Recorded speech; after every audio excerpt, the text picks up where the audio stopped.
পানি বাড়ার সাথে সাথে ভারী বৃষ্টি দুর্ভোগ বাড়িয়েছে বহুগুণে। ঘরবাড়ি তলিয়ে যাওয়ায় বিশুদ্ধ পানি ও খাবার সংকটে ভুগছে মানুষ।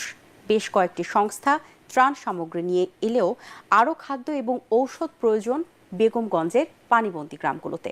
নোয়াখালীর বন্যা কবলিত এলাকা ঘুরে রিপোর্ট করছেন মুশফিকুর রহমান, ক্যামেরায় ছিলেন ইমদাদুল হক। চারপাশ পানিতে থই থই, ঝুম বৃষ্টিতে এগিয়ে চলছে নৌকা। কোলের শিশুটিকে নিরাপদ স্থানে নিয়ে যাবার আপ্রাণ চেষ্টা মায়ের। প্রচুর পানি, মাঞ্জা সমান পানি, ঘরে যাওয়াই যায় না। ফুপির বাসা থেকে গেছি, ফুপিও বাইর করে দিয়েছি। এখন স্বামীর ফোন দিয়েছি নেওয়ার জন্য, নিয়ে যেত মানে ওদের বাসায়। ছোট দুটি শিশুকে কোনো মতে ঘরে রেখে মানুষের সেবায় নেমেছেন এই মাঝি। আমার দুইটা বাচ্চা আছে, আমি দুইটা বাচ্চারা গামছা দিয়ে কাঠের সাথে বাইন্ধা রাখছি, যেহেতু খাটের থেকে না নামে। আমার ঘরের ভিতরে পানি এতটুকু। 250টিরও বেশি ডিজাইন অপশন নিয়ে